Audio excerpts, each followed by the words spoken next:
Hey, it's showtime, folks. Welcome in. It's the PHNX Cardinals Podcast, your premier Arizona Cardinal podcast. Like and subscribe. Leave us a 5-star wherever you get your programming. Buckle up. Bo Brock, Johnny Venerable here. OTA still well underway. Bo Brock got that nice tan outside the Tempe facility today. I'm soup jealous. Get to hang out with all of our Redbird friends today, Bo. But first, I want to start with something. Adam Shine came out last week and said the Cardinals could go 0-17. What are your thoughts on that? On our booming 2023? Man, all this talk about OTAs, getting out on the sun, out on the grass, preparing for the 2023 season, and a national media member, a guy who's usually in the Cardinals' corner, Adam Shine, is saying, "Here's my bold prediction: the Arizona Cardinals get 0 wins next season." That's okay. That right there, it's tough, right? I mean, he was a guy that said the Cardinals back in 2020, they were going to be a Cinderella team, and he nearly nailed that one. But he was a year behind as far as that goes. And Shine is usually kind of dialed in on these things, and I think that 0 wins that's a little too low. That's a brutal season. I mean, only 5 teams in the history of the NFL have had completed the defeated season, not the undefeated season, the defeated season. It's tough to get to. I mean, in order to be bad to get the number 1 pick, you have to be a special kind of bad. In order to go winless in a season, you have to be next level bad. And I just don't think it exists. I think that there's too much as far as game planning, as far as how injuries can impact both sides of each sideline. It's nearly impossible to go winless in a season. To say the Arizona Cardinals, I'd say it's just is bold to say that they're going to be a team that's like a fringe playoff team. It's that ludicrous. Well, I think it's more ludicrous than that. I just think it's too hard to go 0-17 in today's NFL with the fact. I mean, the Cardinals went into Detroit 2 years ago. The Lions had won one game. Cardinals were a 13-point favorite. They got blown out. You just for a Lions team that was awful that year under Dan Campbell, that first year of the rebuild.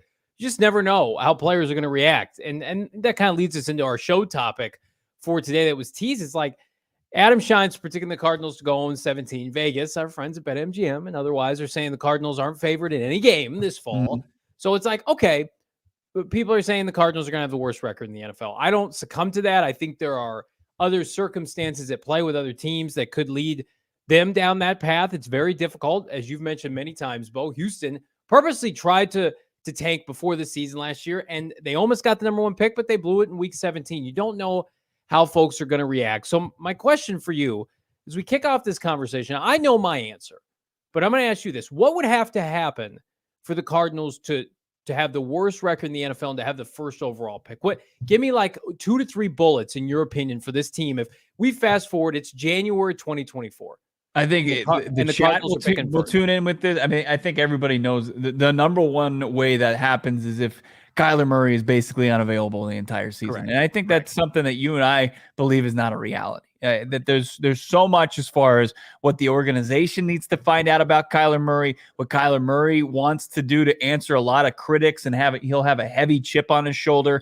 To completely go winless in the NFL. I mean, especially where guys are getting paid high salaries, and I know the Arizona Cardinals relative to other rosters don't have a bunch of guys making a ton of money outside of Kyler Murray, but there's with the will of paid professional athletes going up against other professional athletes. If this coaching staff is worth a lick at all as far as game planning, I mean, that can win a game in itself. So it would come down to several factors, but the main factor would be if they can't get, solid quarterback play for the majority of the whole season, I think that puts you way behind the 8 ball in contending in the NFL. And then if Gannon's staff is just not up to snuff, if they're completely overwhelmed right out of the gates and can't match X's and O's, which I don't think is a possibility. I think that they have too many guys that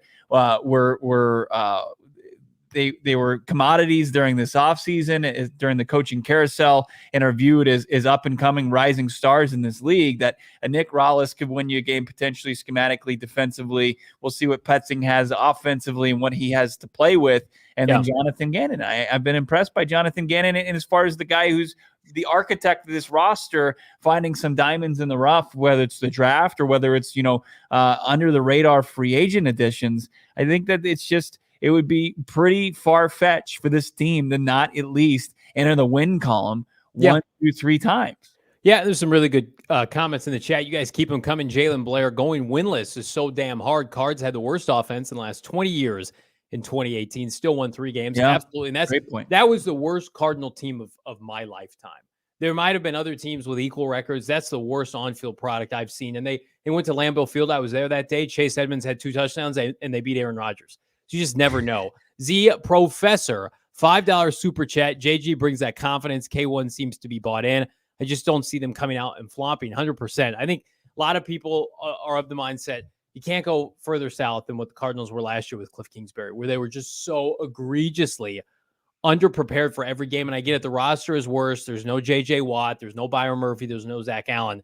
But they were not competitive in first halves because the game planning was so poor under Cliff Kingsbury. And that's not an opinion. That's a fact. Go back and look. Kansas City, the Vegas Raiders early on. I mean, games just were not competitive. And you just kind of had to out-athlete people in the second half to make, that's the definition of Kyler Murray's second half against the Raiders. It was like running around, trying to make plays, Isaiah Simmons in overtime. I'm with you. I think the one biggest factor would be, is the quarterback play atrocious? Is it egregious? You think back to that Lions team in 2008 that didn't win a game.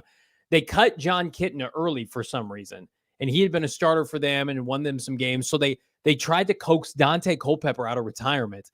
Then it was Dan Orlovsky. It was Drew Stanton. It was Drew Hetson.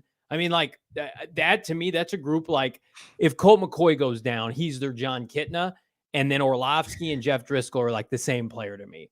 And then Drew Stanton's a young player on the Lions. That's your, Clayton Tune. Yeah. So it's like if Kyler's not around and Colt McCoy goes down, which he's liable to do. We're going to talk about Colt McCoy later on in the show. That is the best recipe. Maybe not for the Cardinals to go winless, because I just can't fathom that ever happens. But to be awful, and we said on last week's show, after the I almost said the trade, the release of DeAndre Hopkins, it was like, okay, everything's on the table now. Mm-hmm. And if some of these syndicates, these national outlets are saying Kyler's not going to play, if Kyler Murray doesn't play next year, I'll be adamant about this. In 2023, they're not going to go winless. They will have a guaranteed top 3 to 5 pick. If Kyler Murray sits out all of this year, if they say he's not ready to go or they have conversations about it, there's a behind-the-scenes mutual agreement that none of us are privy to right now, and they say, we're going to start Colt McCoy and Clayton Tune and Jeff Driscoll and David Blau. That's our quarterback room. Then they will have a top 3 to 5 pick. Yeah. But I don't, and then which could potentially be higher. But to go winless is damn near impossible, in my opinion. And I think right out of the gates, week 1 on the road against the Commanders, still an organization in flux. They can't even sell this team correctly. No. It's if they're starting a Jacoby Brissett, if they're starting a Sam Howell, that's another quarterback room. That's I think you're crazy if you're saying it's up to the NFL standards as far as which quarterbacks give you a chance to compete. Like, they could prove Adam Shine wrong right out of the gates. Game 1, week 1. Now, I see Zona Tucson 93 here in the chat saying 5-12 is my prediction. If I'm hitting 5 as the betting number, if I'm hitting the over on the Cardinals win total at 4.5, that's a sweat. I still think that's going to be a sweat, but I also think it's absurd to say this team is going to go the defeated season and not win a game. John Doon, good comment here in the chat. I just don't see a defensive line talented enough to not get trampled over. I agree with that. The Cards have a 5-win look written all over them, but it's a 5 wins that'll be like 10 games and they'll lose by a TD. And I agree with that. I think there'll be a lot of tough losses where you come out of it saying this team was much more competitive than I thought. Cliff Kingsbury's team in, what was that, 2019 was, I thought, much more competitive at times than their 5 and 10 and 1 win. I think they tied one game that year. You could see the formation of the plan, and Kyler was playing well. That was a season that they attempted to build off of into the playoffs. They almost got it done the following year, but I'm with John. Like, if you have bad quarterback play and then you double down with a defensive line that looks like the Cardinals, and if you went to a random person on the street and said, what are the two most important units on any NFL team? It's like more than likely you're going to say quarterback and line of scrimmage play. And their defensive line is just, it's not a starting NFL defensive line. But if Kyler Murray comes back, that changes everything. Yeah, that's the biggest thing that they're going to have to change the narrative around this team as far as, especially on the defense, in the defensive trenches. Like that's where they're going to have to get unique production that nobody anticipated, from guys like Carlos Watkins, who we talked to today, who it sounded like he was up for the task. He wanted to join this defense because of the scheme they play, to play under Jonathan Gannon and Nick Rollis, and to get the opportunity that he probably hasn't received playing in Houston, playing in Dallas, and seeing significant snaps and being able to be like three of those big hog mollies potentially if they're playing like that 3-4, if they're playing a 4-3, what that anybody who's playing on that defensive line is going to have to put pressure on the offensive line that nobody anticipated. Like your edges, like you're going to get a guy like in Zaven Collins, and we'll discuss his role more later in the show. But like Zaven Collins, Cameron Thomas, like how many sacks do you have between those guys coming into the season? I'd say around like 8 total, right? Career sacks in 3 seasons total played. So that's not a ton of production that you're going to want a ton of, more production from. And then you get guys like Rashard Lawrence who are going to have to stay healthy, and guys that are just going to have to create pressure and wreak havoc, getting quarterbacks uncomfortable. But look, they're winnable games on this roster. And like, as Johnny said, there's no game that the Arizona Cardinals are favored in. But look, I mean, there's underdogs and then there's favorites, and that's why betting is so thrilling, is because you still don't know what the outcome's going to be. Washington, even a game against the Giants, winnable game. The Rams, you got 2 winnable games right there. Houston, Atlanta, Cleveland, those are winnable football games. To say that they're not going to be able to at least pull out one of those is pretty absurd. Yeah, I like this comment from Jose, friend of the program. Establish the run, take pressure off the QB with play action, option play calls with a stout run game, where the opponent run game in run and gun. I agree with that. And I think, again, if Washington comes out week 1 and Jacoby Brissett fumbles the snap and the Cardinals get the ball and they get a short field and they score, and then their defense plays above their head because they're enthused about week 1 and they're bought into JJ, it's a winnable game. Things happen every Sunday where it's like, oh, don't let a team hang around for 3 quarters, right? Don't make too many mistakes. We see the Cardinals were the antithesis of that team's really talented, but they're so poorly coached and sloppy. They lost so many games they weren't supposed to. So again, to be the worst team, I think they could be the worst team and have the number 1 pick in the NFL next year. I think it's possible. If Kyler Murray doesn't play, it's possible. To go winless, though, I don't see it being in the cards. And of course, you can dabble on all this and more with our friends at BetMGM Sportsbook. We're going to talk about OTAs in a second, but if you fast forward from OTAs to this fall, Bo and I are going to be there every single Sunday of the football season, hanging out with our friends at BetMGM, the Great Lawn at State Farm Stadium. We were there last Friday night, having a great time, enjoying our first Friday of every month, May through August, specials, giveaways, BetMGM prizes, and more. I'm going to go, how about Johnny's pick of the week here for BetMGM? I'm going to take the Heat. I think they're going to have a commanding 2-1 lead in game 3. Sorry to pour one out for our friends at DNVR. I still think the Nuggets have a chance to win the series, but you can dabble on that more with our friends at BetMGM. You can also dabble on the Cardinals over under. Shield your eyes if you're not looking forward to a 4.5-5 point line. If you haven't signed up with BetMGM yet, use that bonus code PHNX. Now, there's a few different offers depending on where you live, but for our Arizona audience, you're going to get up to 100 in bonus bets on your first wager with BetMGM. Again, make sure you're using that sweet bonus code PHNX. Check out the show notes for full details, and now listen to our guy Shane Diefenbach talk about it in the disclaimer.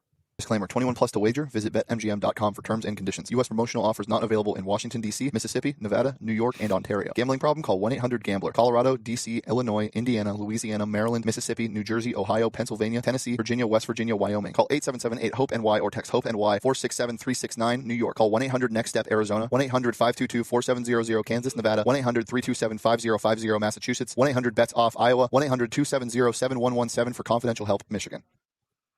Talk about influencers on social media, and I think Four Peaks, if you're not following along, they're the most influential. Tremendous. I mean, this wow wheat in front of the thermometer at 104. I mean, that just makes me. It's got my mouth watering as far as wanting to get a ice cold wow wheat right now.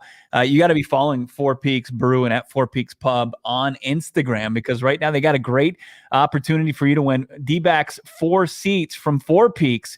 You get those D-bucks as well, where you can spend it on some food and some, of course, ice cold beverages at the game. How about in the Four Peaks tap room there in right field at Chase Field? It's official craft beer of the Arizona Diamondbacks. They got the Rattle On Red Ale. It's the smoothest Corbin Carroll swing. You can't get smoother than that, and they're brewing it right there on location.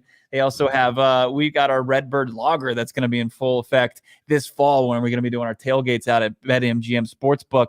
But you got to be following Four Peaks on IG, on social, at Four Peaks Brew and at Four Peaks Pub to get in on all these opportunities to win great things like the D-backs 4 seats. Go to fourpeaks.com/events. Stay up to date on everything Four Peaks, and also get on what they're doing with some teachers. A lot of cool stuff going on with Four Peaks where they're giving back to teachers right now.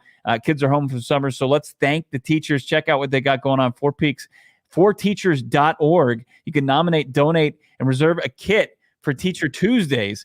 Check everything out. Got to be 21 years or older to enjoy the Four Peaks beer. And of course, you got to do it responsibly. So we talked about the quarterback room that, of course, right now, in the meantime, without K1, is led by one Colt McCoy, who was running the show. He has been on and off during OTAs. But, Bo, I mean, you posted a lot of great stuff today pertaining to Colt McCoy, his comments on being the presumed starter. And I think we have the clip of it, but I just want to say as a precursor, Colt McCoy, nice guy, veteran, feels like he's got one foot out the door, in my opinion, of retirement. We're going to listen to some of his comments here. I don't want to get too over the top, but I was not enthused by, let's say, the lack of enthusiasm from Colt McCoy. Is that fair or not? His comments to me, when I was watching this clip, I was like, do we have to convince him that like this team is going to be fun? We're going to have a fun year. Because it sounded like a guy that was ready to be done. I mean, I'll push back a little bit. I think he's got to be maybe a bit of a calming voice where there's a lot of people coming with a lot of energy and trying to ramp things up to where if he's kind of that cool, calm, collected leader, that goes a long way as well. But also, he's coming off a tough season. I mean, when we asked him about the injuries he sustained last year, he had to kind of go through them just to keep them straight. He's like, "Oh, are you asking about my concussion? Are you asking about my calf? Are you asking about my arm?"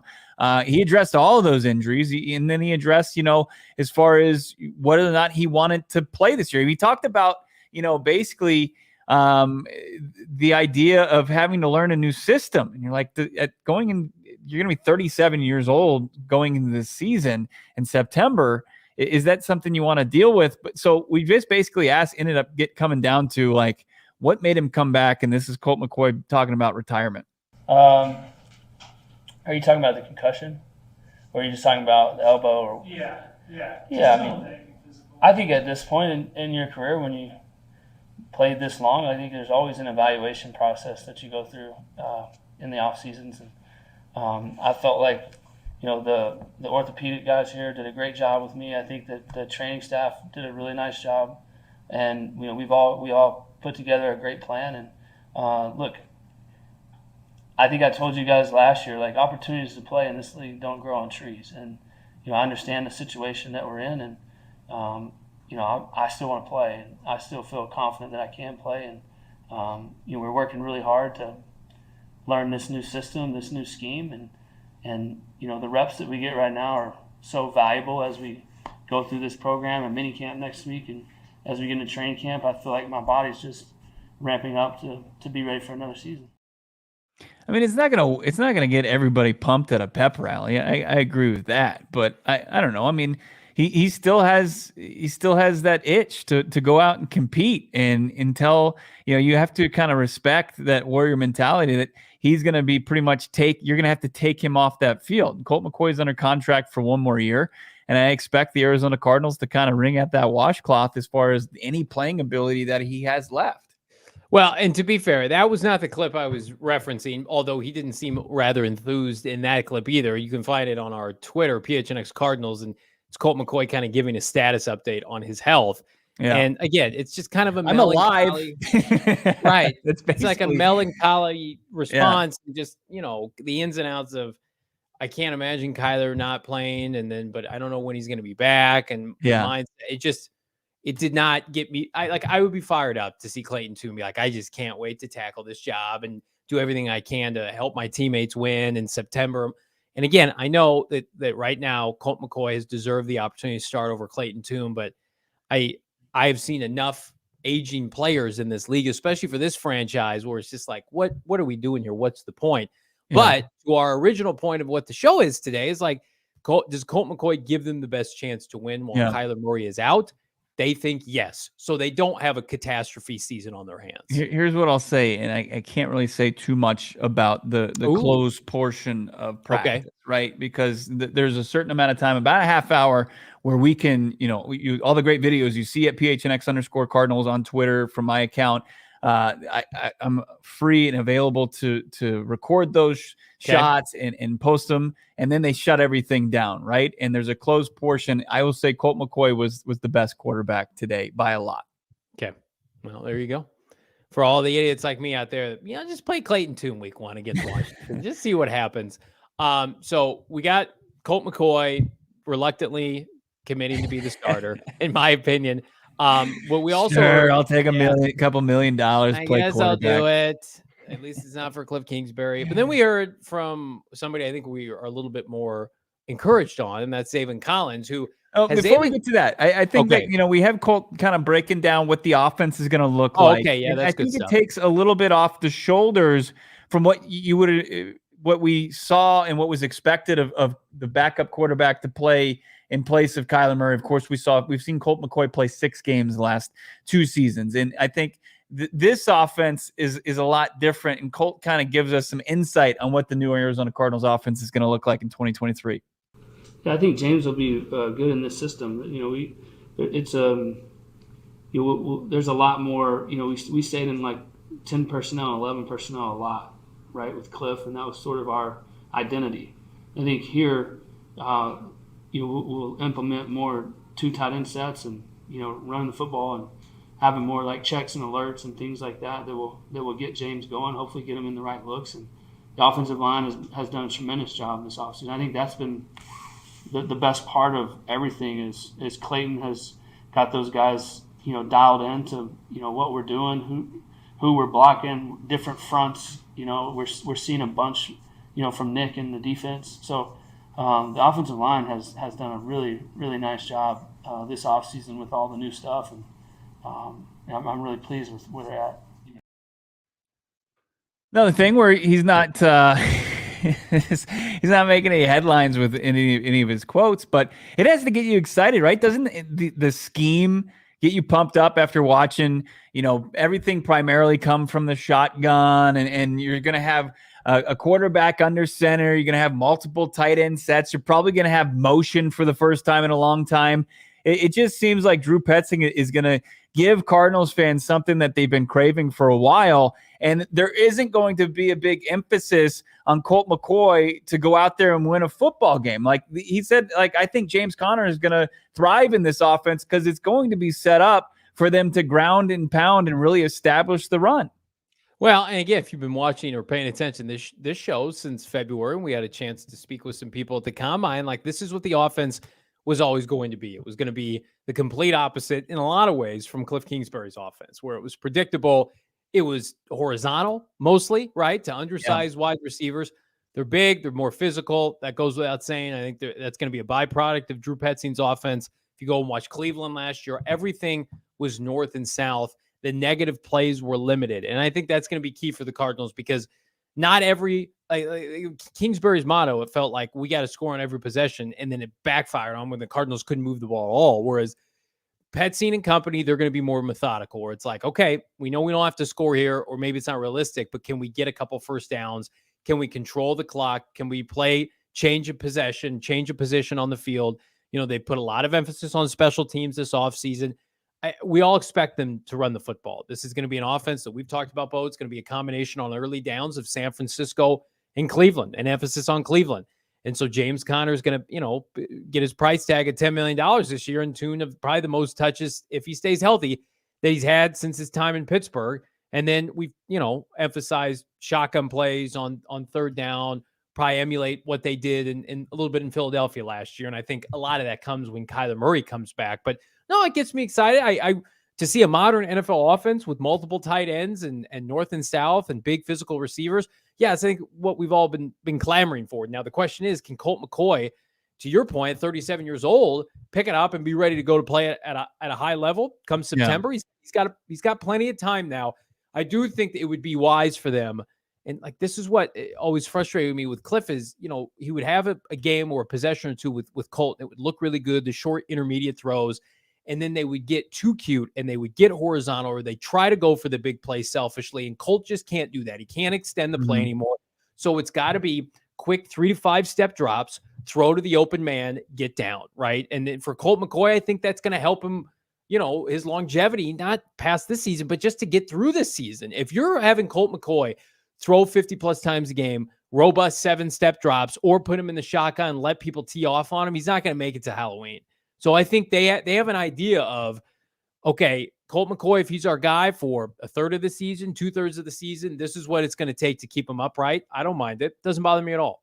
No, it should. But are we sleeping on just the installing of a brand new offense? Because basically what they ran off last year, like how they would get the play calls in, it was all signals on the sideline. It was signals. It was signs. It was hand signals, and this is completely different. So from top to bottom, whether we're talking about Colt McCoy, who's going to be 37 years old and been through pretty much every kind of iteration of any kind of NFL offense and seen it and been there, done that, to Kyler Murray, who's basically played in the same system since he was an 8th grader. Are we sleeping on the idea that, they're just going to get in there and get it. And now they've got these new, more up-to-date NFL schematic philosophies, and they're just going to hit the ground running with it. I think that might be a little bit naive as well. And just the idea that, do they have the personnel to do it? Are the personnel going to be up to speed? That's a great question. But I think the Cardinals deep down know that their margin for error is small with this group. Yeah. And so how do you mitigate that is you do not put the ball in the air as much as your predecessor, and you keep it on the ground, and you go 3 yards in a cloud of dust. That's the cliche, right? Whereas Cliff Kingsbury thought, well, I can take chances, even though I've got a fledgling defense because I have Kyler Murray, I've got DeAndre Hopkins. How many times did the Cardinals have robust penalties and they would try to conceivably pick them up just by I mentioned earlier, out-athlete people? Yeah. And that's not what this team is going to be, at least in the short term. So I think they know that, okay, we know that our defense is limited. We can't keep them on the field for the majority of the game. We can't lose time of possession like Kingsbury's Cardinals did 2/3 of the time. So we need to be able to play clock management. And that to pick up a clock management offense that's going to run the ball 60% of the time, you may not know all the checks and the reads immediately, but you'll figure it out. This is not Josh McDaniels' offense for better or worse. This is not Cliff Kingsbury's offense or Andy Reid's. This is an offense that I think is going to be very conventional, very pro style, right? And that's not a knock on them, but go watch. If you had, we gambled a fair amount on the Cleveland Browns last year, not knowing we were watching the heir apparent future offensive coordinator and Drew Petzing. Jacoby Brissett, it was boots, play act, motion, 2 tight ends, David Njoku, dump offs. Cleveland won and lost their games. It was like 20-12 or 14-10. But Cleveland has more talent. They have Nick Chubb. Their defensive line is more stacked. So I think they ended up with 7 wins. I think the Cardinals are a little bit more watered down version of that, which I think is going to get them a handful of wins and no more, no less. There's a couple offenses in the recent history that stand out that, could best case. These are best case offenses that, were either led by a quintessential backup in Jacoby Brissett's, case last year, filling in for Deshaun Watson. Like, they were competitive. It wasn't blowouts from the Cleveland Browns. Sure, they probably wish they had a better record at the end of the season. But Brissett ran that offense as well as you could. His first year, running that offense. And then, I think of like, if there was a situation, I still think it's far-fetched to think that Clayton Tune was going to be the starting quarterback for this team, at least week one. You got to look back to what made those Dallas offenses successful when Dak Prescott was a fourth rounder coming out of Mississippi State, a relatively unknown guy. And he leaned on DeMarco Murray back then, right? I mean, where it was just like, that's the role that James Conner would have to play. Just run that, just like it's a 1988 Toyota Tercel. Just rack up the mileage on that thing as much as possible, because you're paying the tab this year on James Conner and not likely after that. So I think that those are two kind of offenses that you can try to emulate, where you like what you said, you try to win that time of possession, you put yourself in second and third and manageable, give yourself a shot on third down and see if you can move, have longer drives, right? Maybe put up some points. Do you have the personnel to turn those points into touchdowns, or are they field goals from Matt Prater? But regardless, you're right there neck and neck with TOP. You're keeping that defense off the field and not giving up too many big plays. I mean, that's the recipe for hanging in games and potentially upsetting some teams and avoiding, just being as competitive as your roster can kind of make you competitive. Libertarian Sasquatch, friend of the program, $1.99 super chat. Just embrace the tank. Laugh out loud. Listen, I'm all for kind of putting yourself in the best position long term with the 2024 draft. But speaking of tanking, I fill up my tank. You know where I do it? Circle K. We are so excited to partner with our friends at Circle K. Check out your local Circle K. Best coffee, beer, snack selection, premium gas. I hit up Circle K not once, but twice this weekend. Filled up. Went inside, doubled down on Polar Pops. So I'm going to tell you about those in just a second. But in the meantime, deals on iced coffee, $1.99, 12 packs of beer, $9.99 Red Bull, Monster Energy drinks, whatever you want. You can double down with Circle K by not missing out on all the great stuff they've got going on right now. Bo, text PHNX to 31310 to join their SMS subscriber club. I'm a subscriber myself, highly recommended. Buy one, get one free. Not the 16 ounce, not the 24, the 32 ounce Polar Pops. Double down, buy one, get one free. Head to your CircleK.com/store locator. Again, that's CircleK.com/store locator to find the nearest Circle K to you, Bo. I saw that our friends over at Manscaped are making their way around the valley. I was out at the celebrating my 5th wedding anniversary with my wife. We were doing a staycation at a resort, went by the pool, and a lot of guys were avoiding the old hair sweater out there. You could tell that they had their lawnmower 4.0s. Really putting in some work this summer, and you don't want to be the lone person out there poolside and saying, my God, is that Sasquatch right there by the DJ at the pool? No, you don't want to be that guy. Don't be that guy. Whether you're hanging poolside at your own abode, or if you're out there hanging out at one of the fun, staycation resorts around the valley, make sure it's a smooth sack summer. That's what they're calling over at Manscapes. And why not make sure that you got everything, dolphin smooth from the neck down. You got the Lawnmower 4.0 trimming features that have the cutting edge ceramic blade to reduce any grooming accidents. Don't be scared to just kind of wield that Lawnmower 4.0 with reckless abandon and make sure you trim all the hedges that you need to trim. And you got the waterproof too. Beach, lake, shower, razor will devour even the strongest of hair that you need to get rid of. Make sure if you're wearing sandals as well, you're taking care of that gross foot hair. You don't want that. You don't want any nasty toenails or anything going on like that. You got the Shears 2.0. It's a luxury nail grooming kit.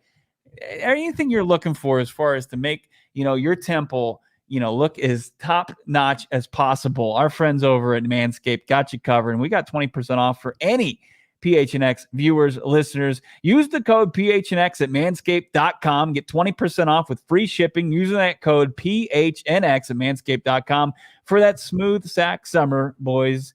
Get on board, and don't get left behind with Manscaped. I love this, bro. First time I used old hair clippers on my nuggets. It looked like Edward Scissorhands with my groomer. Oh, God. I should look into Manscaped. That's bossing for it. brother. Yeah, you should when the show's Boston over Fort, immediately. Boston Fort, one of the best names we got here, YouTube chat names out there. Boston Fort, and I also love the avatar. What is that? It's Monty, and then like a neon light cardinal in the background. That's some nice photoshopping. And We you need- know, thoughts and prayers for your nicked up nuggets down there. Yeah, your McNuggets need some help, my man. Do it with Manscaped. That's rough. You know what else is rough? Drafting 3 first-round inside linebackers and none of them play the position. Hassan Reddick, pass rusher. Isaiah Simmons looks like a safety now. How about our guy Zaven Collins? I don't think, Bo, correct me if I'm wrong. You've been in OTAs.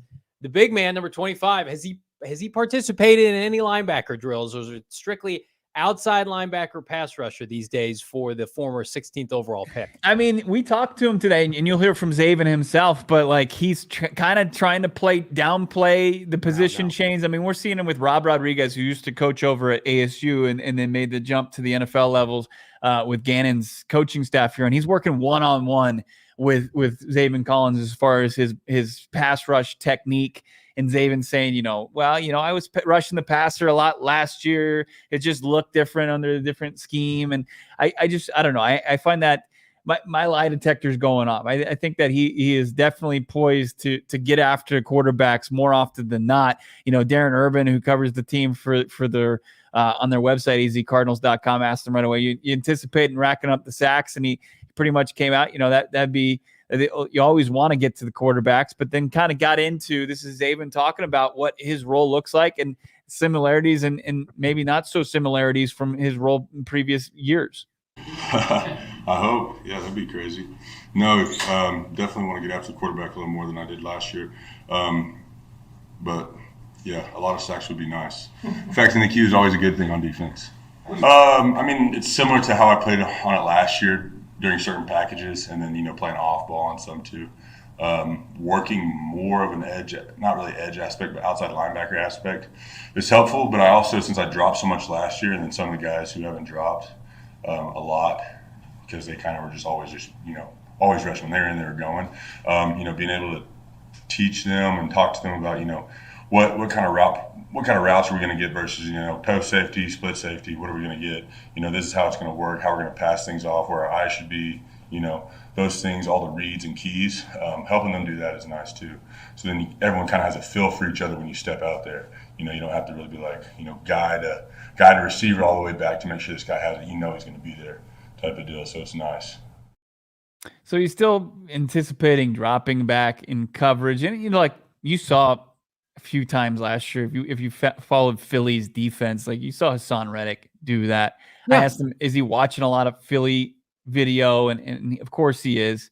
So, Zaven Collins, I just think that he's going to be a pass rusher. I mean, he's moved from the group of linebackers that he was kind of the lead of in charge of last year, where it's like off ball guys like Zeke Turner and at the time Tanner Vallejo and Nick Vigil and Ben Neiman, to where now he's with the get after the quarterback linebackers, the Cameron Thomases, the Majay Sanders. And I even asked Zaven, I was like, have you gained any weight? Because we heard Cameron Thomas was more at his draft weight, which is just over 270, where they had him slim down last year at like 255, where Zaven said, yeah, he slimmed down last year with the idea that he was going to be on the field for basically all the snaps. And he was on the field 99% of the time. And now he's bulking up a little bit more towards where he was when he was drafted, which was a couple donuts over 260. Yeah, you're not playing inside backer or linebacker, Mike linebacker if you're 260. Kazir White, TJ Edwards, both right around 6'1", 230 pounds. Well, who does that sound like? That sounds like Kazir White in Arizona. Josh Woods, 6 foot, 220, friend of the program. Like the Cardinals, I think there was this idea, maybe I was guilty of it too. It's like they signed Jonathan Gannon to be their head coach, and people are like, well, they're going to reinvent this linebacking core led by Zaven and Isaiah. They're going to run a 4-3, and these guys are going to be stand-up linebackers. And it's like, no, just they're going to run the defense from Philadelphia, and they're going to take players that are not solidified as starters or stars like Buddha or Jalen or whatever, and they're going to say, okay, we look at your measurables, we look at your athleticism, we look at your tape. We're going to tell you what position you're going to play here. Like you don't get the benefit of the doubt when you're a high draft pick. And I'll defend Isaiah and Zaven, like in this scenario, like you've been misused by the prior regime. So it's in your best interest now to trust a guy that had 70 sacks from his defense, almost 20 interceptions, and gave up 14 points in the NFC playoffs last year. It's like, okay, tell me where to go. Because just like Isaiah Simmons getting his 5th-year option decline, Zaven Collins wants to be able to make some money. He wants that second contract. He wants to come from the Cardinals. As he said in that comment, that video, Bo, was like, I want sacks. Sacks are great. If he gets 8 sacks this year, you're going to be talking about Zaven Collins as exploding in 2024 and getting a contract extension. Right. But being a tweener that's playing 60, 70% of the time like they were, I know Zaven played a lot more than that, but Isaiah Simmons, for instance, you're not going to get paid. You're not going to be productive. You're not going to be valued. And now these players, whether it's safety for Isaiah here or elsewhere and pass rusher for Zaven, you're going to be valued on the open market or here. Yeah. I mean, if it works out for him and he gets a handful of sacks, you know, Hassan Reddick style, it only benefits him. I mean, it even like gives him potentially, you know, the security of a 5th year. So he knows the next 2 seasons, after his 3rd year this year, he's wearing an Arizona Cardinals uniform. And that, you know, Monty Ossenford, I think, would really consider it more so than Isaiah Simmons' 5th-year option if he had the ability to get to the quarterback, right? If it's looking like, hey, he gets the 5th-year linebacker option, but he's going to be a guy that's primarily playing off the edge. So, you know, he's got that. That's more of a premium position than like, hey, he's going sideline to sideline. He's dropping in coverage, like kind of the linebacker, what JG asks from in Nick Rawlis are going to ask from their linebackers like Kazir White, Josh, what's his name? Josh Woods. Josh Woods, yeah, who's been kind of filling in for Kazir White, who was working out on the side where, you know, you usually see injured guys. He was in uniform. I don't know if anything's bothering Kazir White. Continue to see DJ Humphries there. As he hasn't been able to join his teammates the entire OTAs. Ask Gannon today. He expects DJ to be ready to go come training camp. Saw a lot of switching as far as the offensive line goes today. The most we've seen. Froholt was the guy that was holding down the center position. Saw Froholt move over a couple different spots. He was playing a little left guard today. Saw some John Gaines, the second, play some center. Nice. Beecham was back out there today, but they're working him back in slowly. Still saw a lot of right tackle from your 1st round pick, Paris Johnson Jr.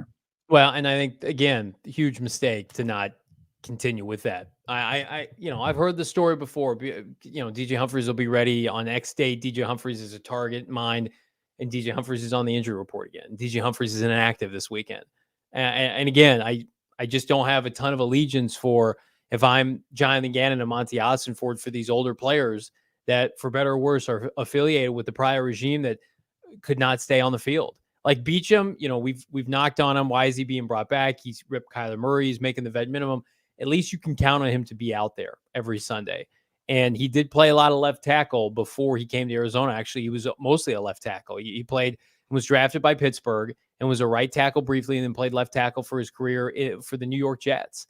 So if he had to be a sub starter at left tackle, that's fine. But you got to be tempted to see what you have in not only Paris Johnson Jr., but Josh Jones. These older tackles, I think they ought to be the first ones off the bench. Let's bring them in if they're 80%, 90%. But you got to rip the Band-Aid off. Josh Jones, very similar. Like, are we going to have the same conversation about Josh Jones that we did about Byron Murphy and Zach Allen next spring? It's like, hey, this is a guy, man, his PFF grade's good, and he showed a lot of promise, not at guard, but at tackle. And some other team's going to get him on a 1 or 2 year deal as a starter, or for a team that, based on the national media, doesn't have a ton to play for. Like, I will be disappointed. Just like if Kyler doesn't play and we don't get to see Clayton Tune, like I'll be disappointed if Josh Jones doesn't get like a quarter of the season to show what he can do at left tackle. Assuming, you know, of course, I'm under the impression, the assumption that Paris Johnson Jr., you're gonna have to pry from his cold dead hands. He's the right tackle for this team. I think. Well, it's the same situation with Isaiah Simmons and Zaven Collins. Now Paris Johnson Jr. Don't waste this time. And JG, they're smart. They're not doing this. They're Nick Rallis and Drew Petzing. They're not playing guys in OTAs, experimenting with things that aren't going to stick for training camp into the fall. This team has a sense of urgency to get it right with some of these older players. So it's like, of course, Zaven Collins is going to be a pass rusher because that's all he's working at. Whereas with Paris Johnson Jr., of course, that's his position. He's not kicking inside right now.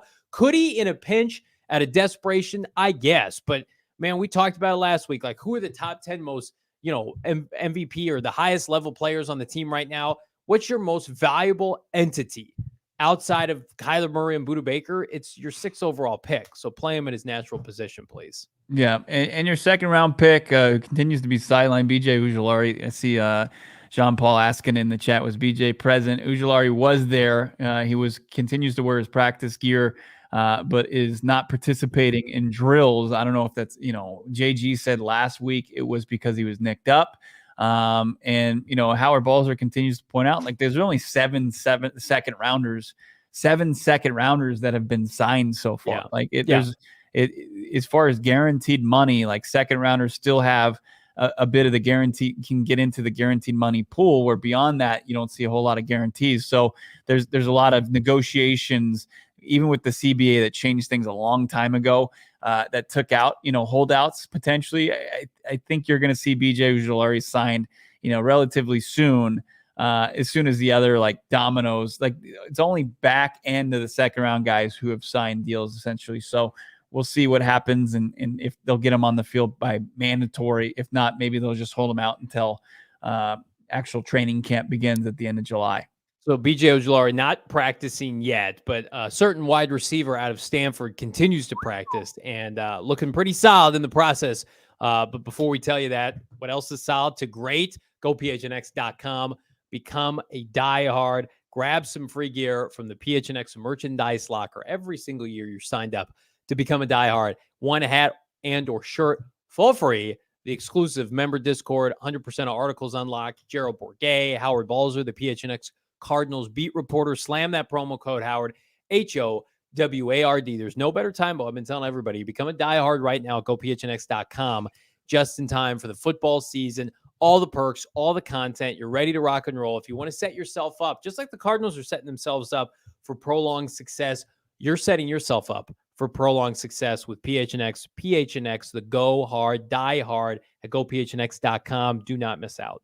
There's no better time either to take advantage of our friends over at More Furniture. Great furniture for your house, your condo, your apartment, and you don't have to really lift a finger for it. You can actually go, the only thing you have to do is log on to their website, morefurniture.com, see their great living room, dining room, bedroom, your kids' bedrooms, your office entertainment center. You can just click around there and actually get your apartment, your condo, your house pimped out just how you want it. Take advantage, of course, of their white glove delivery. The high temperatures, you don't have to go out there and move a bunch of furniture and just break a huge sweat, get exhausted. You can take advantage of their white glove delivery, take advantage of their Memorial Day sale that's still going on. You get up to 50% off.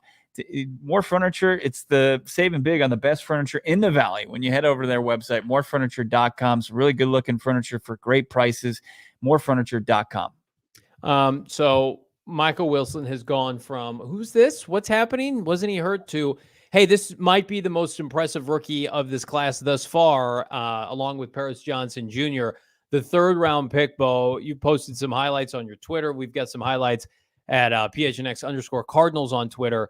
Let's just say he looks the part. I mean, You can tell. This is a grown man who spent a lot of time in the Pac-12. He's healthy now.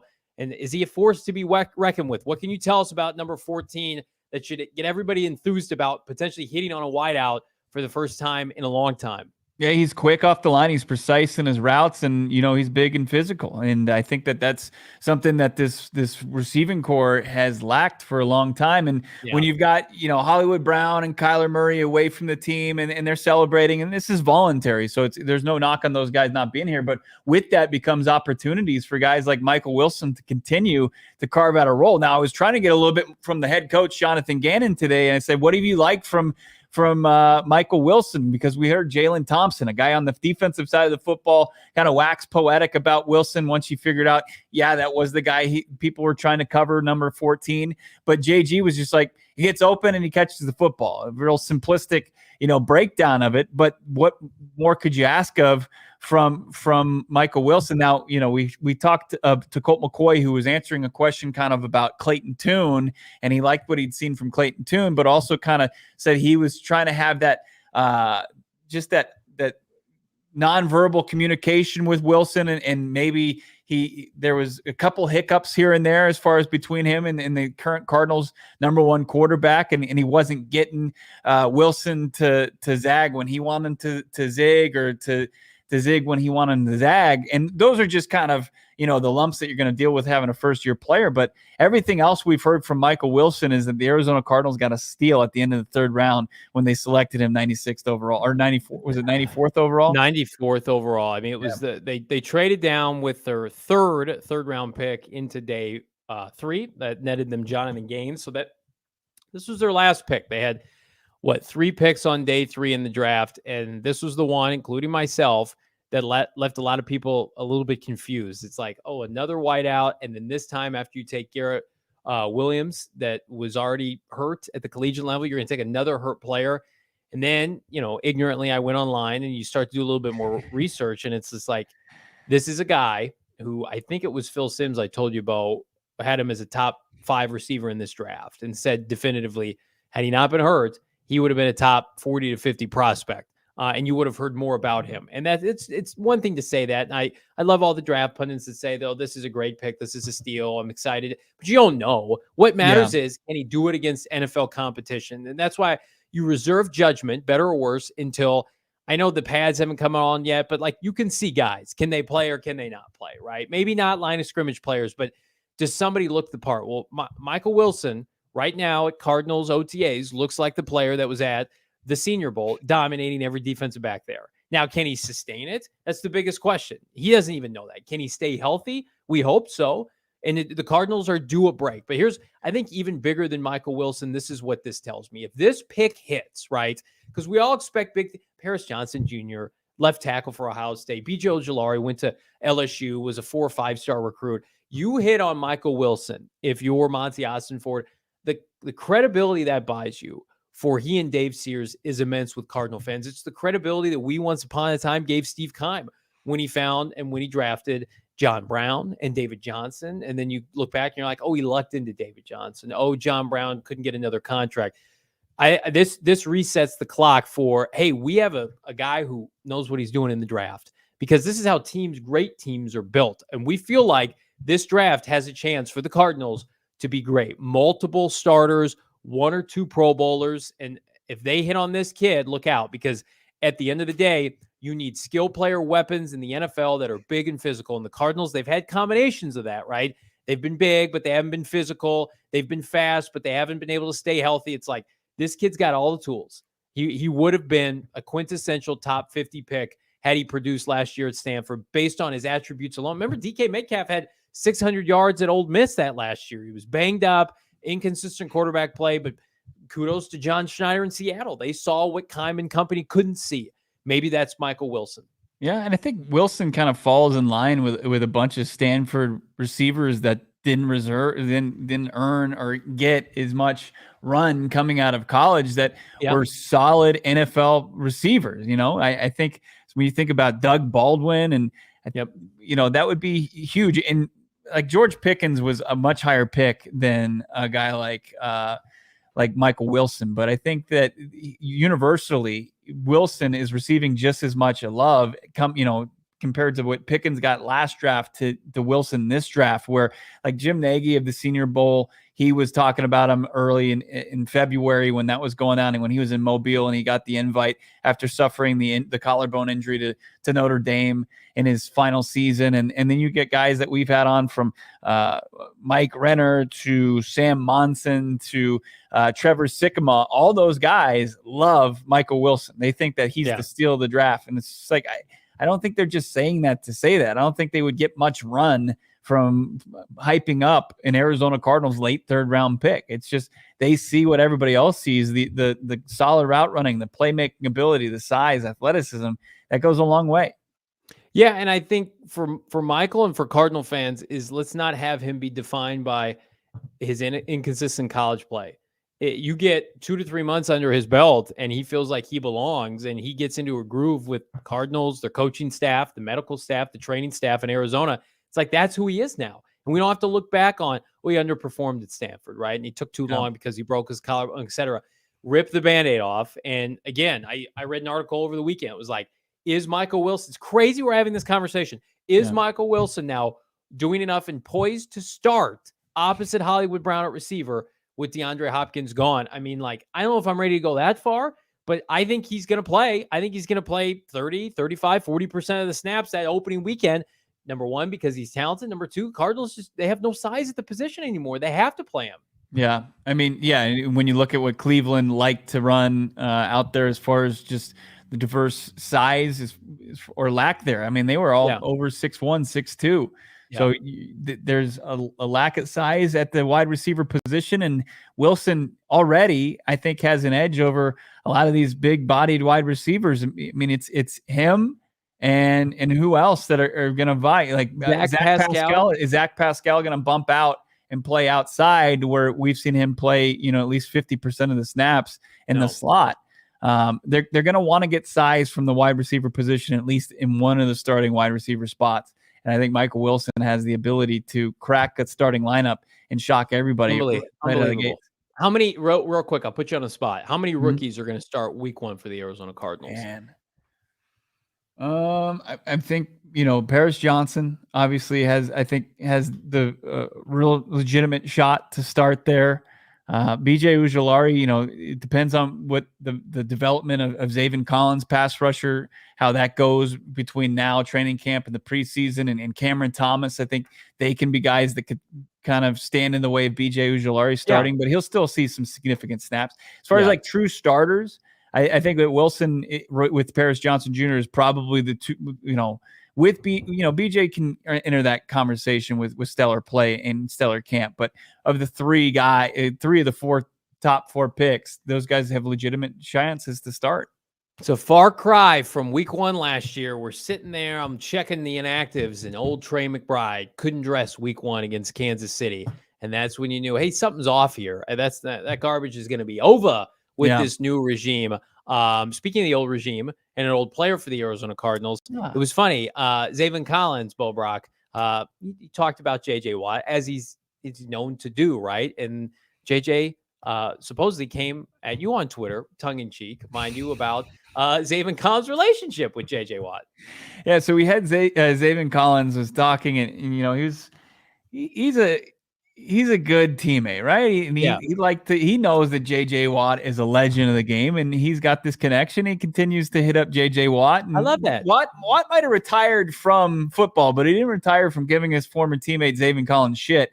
A guy that he had rolled down the fairway of a golf course at one point, and you saw him mock him relentlessly on the field in Hard Knocks. It continued to give him shit after Zaven said that he talked to J.J. Watt regularly, and J.J. Watt kind of just poked fun and said, can you please tell him to stop? I don't think he's getting a hint any longer. Yeah, I tweeted out that Collins says he still talks to Watt, and Watt said it. Could you ask him to stop calling me? He's not getting a hint yet. And you love to see it. Even post-retirement, there's J.J. Watt still giving his guy crap.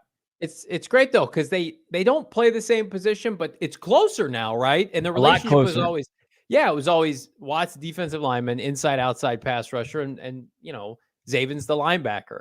But now it's like, hey, they're getting closer, and not that it would mean anything, but like to be able to share insights with him, maybe Watt's going to watch the Cardinals play on Sundays, and he's going to watch his former buddy number 25 and see how he does exploding off the edge. I think that's a relationship that could pay dividends short term and long term for Zaven in a lot of different avenues, and you can ingratiate yourself with a future Hall of Famer, one of the best defensive linemen in the last 20, 25 years in the NFL.